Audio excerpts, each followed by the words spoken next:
संचारण प्रणाली देख रहे थे। संचारण प्रणाली क्या होता है? हम देख रहे थे वाहनों में संचारण प्रणाली के माध्यम से वाहन को गति प्रदान किया जाता है ना। संचारण प्रणाली क्या होता है? वाहन का ऐसा भाग होता है जिसमें विभिन्न विभिन्न उपकरणों के माध्यम से हम वाहन को संचार प्रदान करते हैं, मतलब वाहन को गति प्रदान करते हैं। इसके मुख्यतः कितने भाग होते हैं? 5 भाग। ठीक है। सबसे पहले क्या होता है? इंजन। इंजन के बाद होता है क्लच। क्लच के बाद गियर के बाद और लास्ट में क्या होता है? डिफरेंशियल। मतलब संचारण प्रणाली या ट्रांसमिशन सिस्टम में क्या होता है? 5 भाग होते हैं। अब संचारण प्रणाली किसको बोलते हैं? इंजन द्वारा बनाया गया ऊर्जा का प्रयोग पहियों को चलाने के लिए किया जाता है, इसी को बोलते हैं संचारण प्रणाली। ठीक है। अब हम देखते हैं संचारण प्रणाली में मुख्य हिस्से कौन कौन से हैं। सबसे पहले होता है क्लच असेंबली। क्या होता है? Clutch assembly.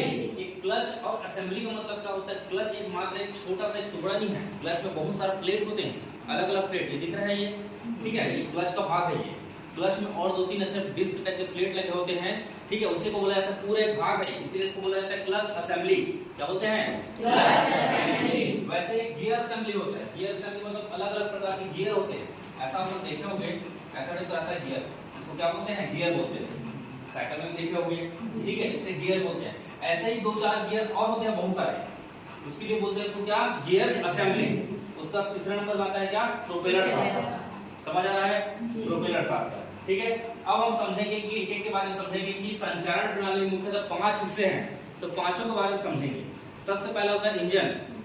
इंजन जो कि हम लोग पढ़ लिए हैं, पढ़े ना भाई? इंजन इंजन क्या होता है? पढ़े। इंजन एक रासायनिक मतलब इंजन एक ऐसा उपकरण है जो रासायनिक ऊर्जा को यांत्रिक ऊर्जा में बदलता है। दूसरा, ठीक है, इंजन के 2 प्रकार होते हैं, ऐसा इंजन और इंजन। समझ आ रहा है ना? ये सब हम पढ़ लिए हैं। अब हम देखते हैं कि क्लच असेंबली क्या क्या होता है। ठीक है, क्लच के बारे में देखते हैं, क्लच के बारे में समझते हैं। Clutch clutch assembly. Clutch assembly सबसे पहला बात समझना है कि क्लच क्या है। क्लच क्या है? क्लच क्या है? क्या है क्लच? क्या है क्लच बताओ। क्लच एक ऐसा मशीन होता है जो विनियोजित और वियोजित करने का कार्य करता है। क्लच एक क्या होता है? क्लच एक ऐसा मशीन है, ऐसा मशीन है या ऐसा उपकरण है जो वियोजित या विनियोजित। आप लोग देखा होगा बाइक में या क्लच को दबाया जाता है, उसके बाद गियर लगाते हैं, या कार में देखो क्लच को दबाया जाता है फिर गियर लगाया जाता है, मतलब दबाने का काम है, उसको छोड़ने का काम है, ताकि गियर को आसानी से लगाया जा सके। गियर लगाने के लिए या इंजन की ऊर्जा को गियर तक पहुंचाने के लिए। समझ आ रहा है? ये क्लच का कार्य होता है। क्लच क्या होता है? क्लच एक ऐसा मशीन या ऐसा उपकरण है जो एक शाफ्ट को घूमने का, एक शाफ्ट को क्या करता है? एक शाफ्ट को घूमने में सहायता प्रदान करता है। शाफ्ट को घूमने में सहायता प्रदान करता है। समझ आ रहा है? क्लच एक ऐसा मशीन है या ऐसा उपकरण है जो वियोजित और विनियोजित करने का कार्य करता है तथा यह शाफ्ट को घुमाने का कार्य करता है। समझ आ रहा है? ठीक है, शाफ्ट को घुमाने का कार्य करता है। ये कैसे घुमाता है, सब वीडियो दिखाऊंगा, समझ आ जाएगा। क्लियर है? अभी केवल समझना है कि संचारण प्रणाली में क्लच एक ऐसा महत्वपूर्ण भाग होता है जो इंजन की ऊर्जा को गति देने के लिए एक माध्यम के रूप में काम करता है। ठीक, ये ऐसा एक मशीन या ऐसा उपकरण है जो वियोजित और विनियोजित करने का कार्य करता है तथा यह शाफ्ट को घुमाने का कार्य करता है। समझ आ रहा है? ठीक है। इसके बाद हम वीडियो देखेंगे, वीडियो में और अच्छे से क्लियर हो जाएगा। क्लियर यहाँ तक? अब हम समझते हैं ये क्लच जो होता है ये किस प्रकार से होता है। क्लच में सबसे पहला होता है फ्लाईव्हील। इसको बोलते हैं फ्लाईव्हील, मतलब ये क्या पता है? प्लेट जैसा होता है जिसके अंदर में अलग अलग प्लेट को रखा जाता है। इसको क्या बोलते हैं? फ्लाईव्हील। क्या बोलते हैं? फ्लाईव्हील। उसके बाद एक और प्लेट आता है, इसको बोलते हैं डिस्क प्लेट। क्या बोलते हैं? Disc plate. उसके बाद एक और प्लेट आता है, इसको बोलते हैं क्या? Pressure plate. क्या बोलते हैं? Pressure plate. आप लोग देख रहे हो ये क्लच है, क्लच इसको बोलते हैं फ्लाईव्हील। समझ आ रहा है? ये होता है फ्लाईव्हील। और उसके बाद इस टाइप का और प्लेट आता है, इस टाइप का प्लेट आता है, प्रेशर प्लेट, फिर डिस्क प्लेट, ऐसा प्लेट जुड़ा रहता है इसमें। समझ आ रहा है? अब जैसे हम क्लच को दबाते हैं अंदर दबता है, छोड़ते हैं तो फिर बाहर निकलता है। समझ रहे हो? अब बीच में देखना जगह बचा हुआ है, यहाँ रहता है शाफ्ट, शाफ्ट रहता है इसमें, समझ आ रहा है, शाफ्ट रहता है, उसी को बोल रहा है शाफ्ट घुमाने में सहायता प्रदान करता है, समझ आ रहा है। क्लच क्या करता है, क्लच एक ऐसा मशीन है जो वियोजित और विनियोजित करने का कार्य करता है, इंगेज या डिसएंगेज, तथा यह शाफ्ट को घुमाने में सहायता प्रदान करता है। समझ आ रहा है सभी को? समझ आया? ये क्लच है, ठीक है, क्लच को समझ गए, ठीक। अब आगे देखते हैं हम गियर बॉक्स के बारे में। गियर बॉक्स, गियर बॉक्स भी होता है गियर बॉक्स। अब देखो गियर हम समझ आ रहा है, गियर क्या करता है, गियर बॉक्स, गियर बॉक्स में बॉक्स मतलब उसमें बहुत सारे गियर हैं, इसलिए इसको बॉक्स बोल रहा हूँ, इसमें बहुत सारे गियर हैं इसलिए बॉक्स बोल रहा हूँ। गियर मतलब आप लोग देखो इस प्रकार से देखो, ऐसे देखो ना, जिसको गियर बोलते हैं, क्या बोलते हैं, गियर। और ऐसे गियर बहुत सारे हैं तो उसको बोलोगे क्या, गियर बॉक्स बोलूंगा, समझ आ रहा है, ठीक। गियर का क्या कार्य है, गियर का उद्देश्य क्या है, गियर का उद्देश्य क्या है, यह गति को नियंत्रित करता है, गति को नियंत्रित करता है, नियंत्रित, गति को नियंत्रित करता है। जैसे कोई वाहन चालू करते हैं, हमें पहले धीरे गति में जाते हैं, फिर उसके बाद फिर गियर लगाते हैं, फिर ज्यादा गति में आगे बढ़ते हैं, फिर उसके बाद जैसे कम करना है गति, या मोड़ हो गया, गड्ढा गया या कुछ आ गया, तो क्या करते हैं, गति को कम करते हैं। तो गियर लगाने का उद्देश्य क्या है वाहन में, यह गति को नियंत्रित करता है, हम अपनी इच्छानुसार गति को आगे बढ़ा सकते हैं या कम भी कर सकते हैं। जैसे स्कूटी देखो, स्कूटी में कोई गियर बॉक्स नहीं होता, गियर नहीं होता, हम गाड़ी को चालू किए, भगा दिए, कम करना है तो गाड़ी का एक्सीलरेटर कम कर दिए तो कम हो जाता है, ज्यादा करना है तो ज्यादा बढ़ा देते हैं। लेकिन सामान्यतः अगर बाइक में देखो, कार में देखो, जहाँ गियर होता है तो उसमें क्या करते हैं, हम अपनी इच्छा अनुसार गियर लगाते हैं। पहला गियर लगाया तो गाड़ी थोड़ा धीरे चलेगा, फिर खाली रोड दिखा तो गाड़ी का दूसरा गियर लगाया तो गियर आगे बढ़ेगा स्पीड में, अगर भीड़ भाड़ दिखा तो गियर को फिर से कम कर देंगे। बात समझ आ रहा है, समझ आ रहा नहीं आ रहा सभी को, ठीक है।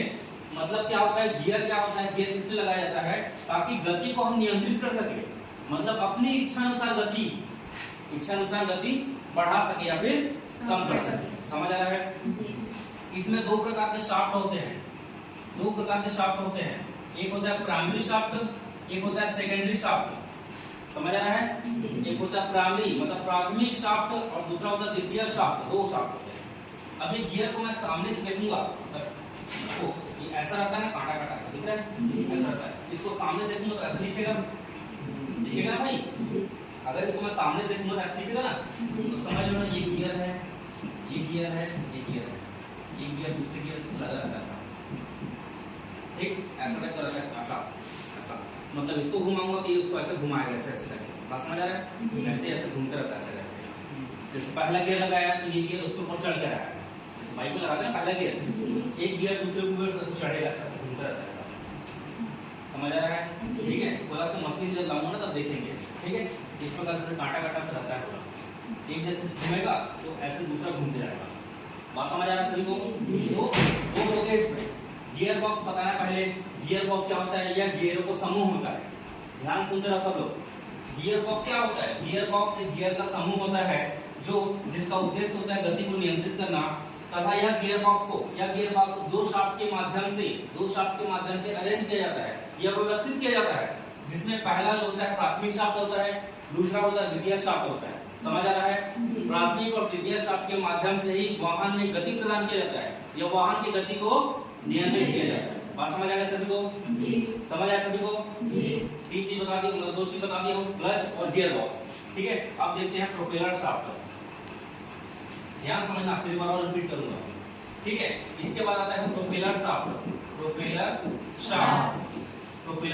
अब प्रोपेलर शाफ्ट क्या है भाई, प्रोपेलर शाफ्ट ट्रांसमिशन सिस्टम का सबसे महत्वपूर्ण भाग है, क्यों, क्योंकि इंजन द्वारा बनाए गए ऊर्जा को पिछले पहिए तक पहुंचाने के लिए प्रोपेलर शाफ्ट का काम करे ना भाई। जब साइकिल में पैडल मार रहा हूं तो चेन घूम के पीछे वाले पहिए तक जा रहा है ना, जैसे कार में प्रोपेलर शाफ्ट होता है वैसे ही साइकिल में चेन है, बाइक में चेन है, जितना ऊर्जा मिलता है उतना चेन घूमता है, वैसे ही जितना ऊर्जा उस प्रोपेलर शाफ्ट को मिलेगा उतनी ऊर्जा से वो गाड़ी को आगे बढ़ाएगा, समझ पा रहे सभी लोग। एक प्रकार का प्रोपेलर शाफ्ट होता है ना, जैसे ट्रांसमिशन सिस्टम देखोगे, ट्रांसमिशन सिस्टम में सबसे पहले क्या होता है, यहाँ पास इंजन, फिर क्लच, फिर गियर बॉक्स, फिर प्रोपेलर शाफ्ट और लास्ट में डिफरेंशियल होता है। तो ये प्रोपेलर शाफ्ट जो होता है, ये प्रोपेलर शाफ्ट इंजन के ऊर्जा को पिछले पहिए तक पहुंचाने का काम करता है, समझ आ रहा है? इसलिए पहियों तक पहुंचाने का जितना मैं गियर लगाऊंगा उतना तेजी से घूमेगा। मैं धीरे गियर को कम करूंगा तो प्रोपेलर शाफ्ट भी धीरे हो जाएगा। बात समझ आ रहा है? ठीक। अब ये दिखता कैसे है प्रोपेलर शाफ्ट? इस प्रकार से 3 हिस्सों में बटा होता है। 3 हिस्सों में बटा होता है ऐसा, 3 हिस्सों में। अब ये ऐसे घूमता रहता है, ऐसा सीधा घूमता है, ऐसा घूमता रहता है। ठीक है, 3 हिस्सों में बटा रहता है। बीच वाले हिस्से में होता है ड्राइव शाफ्ट। क्या होता है? Drive shaft. Drive shaft, drive shaft. ठीक है, ड्राइव शाफ्ट सबसे महत्वपूर्ण होता है जो पावर को ट्रांसमिट करता है। समझ आ रहा है? ड्राइव शाफ्ट ही सबसे महत्वपूर्ण होता है जो पावर को ट्रांसमिट करता है। ठीक है, कुछ भी डाउट रहेगा तो बिल्कुल पूछना है। समझ आ रहा है? एकदम ऐसे बैठ कर नहीं देखना है। कुछ भी समस्या होता है, कुछ चीज समझ नहीं आ रहा है, जान रहा हूँ कि ये सब चीज पूरा टेक्निकल शब्द है, ये सब चीज टेक्निकल है, तो कुछ ऐसा शब्द आ जाता है जो हमको दिमाग में नहीं आ पाता। तो मैंने पहली बार सुन रही ऑटोमोबाइल बात, समझ रहे ना? हम शुरू से विज्ञान, सामाजिक विज्ञान, गणित, संस्कृत ये सब पढ़े हैं, तो ऑटोमोबाइल हमारे लिए शुरुआत है, नया ही। तो बिल्कुल भी ऐसा नहीं सोचना है कि सर पढ़ा दे रहे हैं तो वो पूछ नहीं सकते करके। बिल्कुल आप लोग को कुछ भी डाउट आता है तुरंत पूछ सकते हो। बात समझ आ रहा है? ठीक है, कुछ शब्द ऐसे हैं जिसको इंग्लिश में ही बोलना पड़ता है। समझ आ रहा है? इंग्लिश में बोलना पड़ता है तो वो आसान हो जाता है। मैं बार-बार ट्रांसमिशन सिस्टम बोलूं तो याद रहेगा, लेकिन बार-बार संचारण प्रणाली आती रहेगा। ठीक है, जैसे ये जॉइंट मतलब ये है, जैसे कि ये प्रोपेलर शाफ्ट है। प्रोपेलर शाफ्ट में ऐसा जॉइंट बना रहता है, ऐसा रहता है, इसको ऐसा मूव करता है, ऐसे डालूंगा और ऐसा लपेट लगाऊंगा तो जॉइंट होता है। समझ जाओ, इसको इस टाइप का जॉइंट है, ऐसा इसमें से लगाते हैं सब नट, अब जुड़ जाता है ये, इसको बोलते हैं सर्व प्रयोजन जोड़। अब हिंदी में थोड़ा कठिन हो जाता है वो, इंग्लिश में बोलते हैं यूनिवर्सल जॉइंट। क्या बोलते हैं? Universal joint. ठीक है, तो सब बाद में देखेंगे। अभी यहाँ समझना है कि प्रोपेलर शाफ्ट जो होता है 3 मुख्य हिस्सों में बटा होता है तथा यह खोखला बेलनाकार भाग होता है। बेलन जैसे होता है, बेलन बेलन होता है ना, बेलन खोखला होता है अंदर में। ठीक है, तो प्रोपेलर शाफ्ट क्या होता है? प्रोपेलर शाफ्ट एक खोखला बेलनाकार भाग होता है जो वाहन में संचारण प्रणाली में सबसे महत्वपूर्ण भूमिका निभाता है तथा यही क्या करता है? इंजन के ऊर्जा को पहियों तक पहुंचाता है।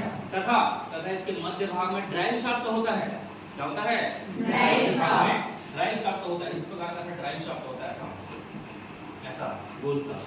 ठीक है, इसमें ऐसा बूट लगा होता है, बूट इसको बोलते हैं बूट। ठीक है, वो सब आगे बाद में पढ़ेंगे। यहाँ पे समझ आ गया सभी को? इसमें 3 प्रकार के जॉइंट होते हैं, 2 यूनिवर्सल जॉइंट होता है और एक होता है स्लिप जॉइंट। स्लिप जॉइंट ऐसा टाइप का स्लिप जॉइंट। ठीक है, तो ये ध्यान रहेगा सभी को। ठीक है, एक बार फिर से रिवाइज करूंगा, टेंशन मत लो। नहीं समझ आएगा बार-बार समझाऊंगा, समझ आ जाएगा। एक बार नहीं, 2 बार नहीं, 3 बार पढ़ेंगे। बात समझ आ रहा है? बिल्कुल भी डाउट मत रखो भाई। अगर हमको इंजन समझ आ गया है तो क्लच भी समझना है, क्लच समझ गए तो गियर बॉक्स समझना है, gear box propeller shaft differential. Clear? तो यहाँ हमने देखा क्लच। क्लच क्या होता है? क्लच एक ऐसा मशीन है जो वियोजित और विनियोजित करने का कार्य करता है तथा यह क्या करता है? यह शाफ्ट को घुमाने में सहायता प्रदान करता है तथा यह गियर लगाने में सहायता प्रदान करता है। ठीक, उसके बाद हमने देखा गियर बॉक्स। गियर बॉक्स क्या है? गियर बॉक्स गियरों का समुच्चय है या गियरों का क्या है? ये समूह है। जैसे बहुत सारे गियर लगे होते हैं ना छोटे-छोटे। यह 2 प्रकार के शाफ्ट में होता है, प्राइमरी शाफ्ट और सेकेंडरी शाफ्ट। ठीक, उसके बाद हमने देखा प्रोपेलर शाफ्ट। प्रोपेलर शाफ्ट एक बेलनाकार, खोखला बेलनाकार भाग होता है जो इंजन की ऊर्जा को पहियों तक पहुंचाने का कार्य करता है। बात समझ आ गया सभी को? सभी को समझ आ गया?